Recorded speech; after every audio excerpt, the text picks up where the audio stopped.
Churchill. Do you copy?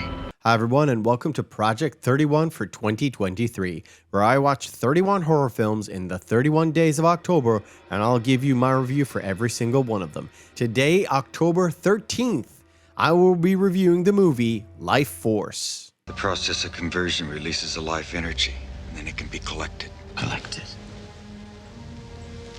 Is that what the umbrella is?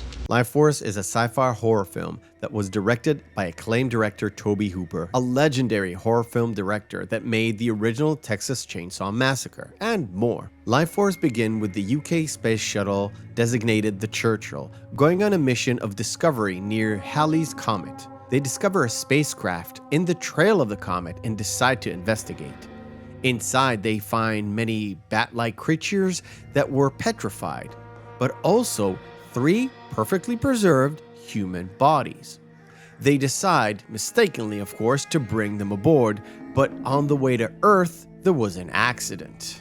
One escape pod was launched, but the entire ship was burned from the inside. None survived from the crew, but the 3 bodies were still perfectly preserved, so they were taken for study. As scientists slowly uncover what's going on, the female of the trio comes to life and starts sucking the little life force out of people and escapes the Institute. While Colonel Colin Crane is on the hunt for this mysterious woman, the escape pod was discovered bearing the still alive Colonel Tom Carlson, who had to be hypnotized in order for him to deal with what happened on the Churchill. The colonels discovered that the 3 recovered bodies are actual space vampires that were using the shuttle to get back to Earth and resume their reign of terror. The chief of the Institute, Dr. Fallada, discovers a way to kill them, and it is a race to the finish to destroy the vampires and send their ship back from which it came. The same thing is going to happen to that girl we found in the park in about 1 hour. First of all, let's acknowledge that this film is absolute bonkers, as the British say. It was made by a film company that always bit way more than they can chew and created some of the most memorable action and horror films at the time. I'm of course referring to Cannon Films. Lifeforce is also well known for the fact that there's a beautiful lady walking around completely naked, sucking the literal life out of men and women.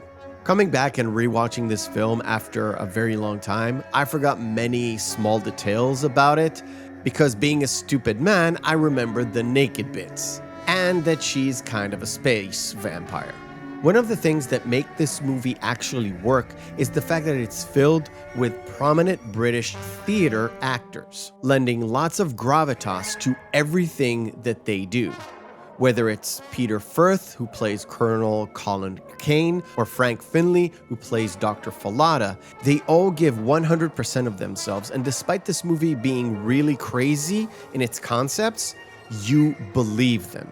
We also get to meet Patrick Stewart in a role of a psychiatrist who heads up an asylum and actually gets to play a double role. Let's do a quick reach around and talk about Matilda May and the nudity. You can blame the 80s or horny old men at the head of Cannon Films, but I have to say that Matilda May, who plays the space girl that has no name, was naked for a reason. It wasn't an esoteric reason, it was an actual reason that we got in the storyline. Knowing a little bit about Tobe Hooper's work, he always brings that raw emotion, and in this case, the nudity invokes the physicality and the sexual prowess of what this character actually represents: a vampire. 'Twas always intended you should find us and bring us to Earth. It's not the greatest film in the world, but I have to recommend it.